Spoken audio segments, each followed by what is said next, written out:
Assalamualaikum warahmatullahi wabarakatuh. Saya Ananda Rifat Ayu Putri, NIM 1321001, mahasiswa semester 3 Fakultas Agama Islam Prodi PGMI. Kelompok perwakilan dari kelompok 2 akan mengulas tentang tragedi Kanjuruhan pada tanggal 1 Oktober 2022.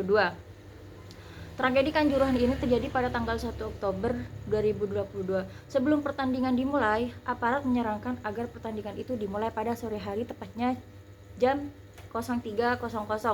Namun usul ini tidak dilaksanakan oleh panitia yang semangat mencari cuan. Akhirnya panitia pun nekat untuk melaksanakan pertandingan ini pada malam hari, dan juga panitia menjual tiket tidak sesuai dengan kapasitas stadion. Yang aslinya kapasitas stadion itu hanya 38.000 orang, tapi panitia menjual tiket sebanyak 42.000 tiket. Prakompetensi semua proses hingga rekomendasi keluar dilakukan pada 1 Oktober 2022. Kegiatan itu dilakukan dari menit pertama atau menit 45 hingga menit terakhir 45 sampai 90 menit berikutnya. Semuanya berjalan dengan aman. Namun kelalaian panitia terjadi saat wasit meniup peluit akhir pertandingan pada menit ke-7, sebab ada pendukung yang turun ke lapangan namun gagal dihalau steward dari Panpel. Melihat kondisi yang semakin tidak kondusif, Riyadi mengungkapkan, kemudian petugas dari kepolisian melakukan tindakan pengamanan untuk turun tangan dengan menembakkan gas air mata. Namun saat gas air mata ditembakkan, pintu yang harusnya terbuka itu pada menit ke-80 waktu pertandingan masih berlangsung, saat itu juga pintu keluar belum dibuka.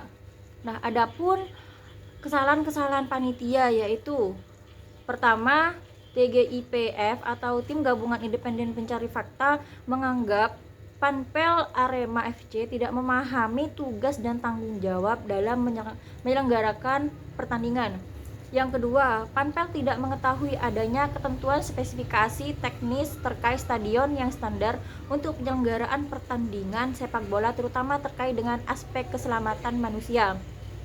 Yang ketiga, TGIPF menyatakan Panpel Arema FC tidak memperhitungkan penggunaan pintu untuk menghadapi evakuasi penonton dalam kondisi darurat. TGIPF menyebut pintu masuk juga berfungsi sebagai pintu keluar dan pintu darurat, padahal ada pintu lain yang bisa digunakan dan juga lebih berat. Yang keempat, Panpel tidak mempunyai SOP tentang keharusan dan larangan penonton di dalam area stadion atau safety briefing.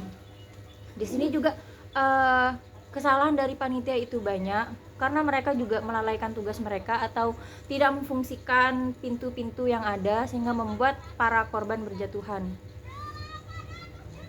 Adapun kesalahan lain dari panitia yaitu Panpel tidak mempersiapkan personal dan peralatan yang memadai, talkie, pengeras suara atau megafon. Yang keenam, Panpel Arema FC tidak menyiapkan rencana dalam menghadapi keadaan darurat. Jadi kurangnya persiapan juga dari para panitia untuk menghadapi sesuatu yang akan terjadi selanjutnya. Yang ketujuh, Panpel Arema FC tidak menyiapkan penerangan yang cukup di luar stadion. Jadi ketika penembakan gas air mata di luar stadion itu sangat gelap, tidak ada penerangan. Juga karena di situ pintu-pintu tertutup, jadi terjadi bentrok-bentrok antara manusia yang banyak itu sehingga banyak jatuhnya korban. Yang ke-8, Panpel tidak mensosialisasikan berbagai ketentuan dan larangan terhadap petugas keamanan. Yang ke-9, Panpel tidak memperhitungkan jumlah steward sesuai dengan kebutuhan lapangan pertandingan. Yang terakhir, Panpel tidak menyiapkan tim medis yang cukup. Jadi di sini banyak sekali kesalahan dari panitia. Sesuai dengan pasal 359 KUHP, setiap orang yang menyebabkan matinya orang lain karena kesalahannya atau kelalaiannya diancam dengan pidana penjara, paling singkat itu hanya 1 tahun.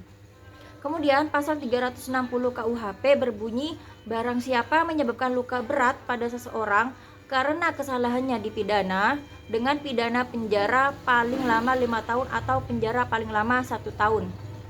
Dalam laporan yang ada, TGIPF menyimpulkan setidaknya terdapat 6 pihak yang bersalah dalam tragedi Kanjuruhan.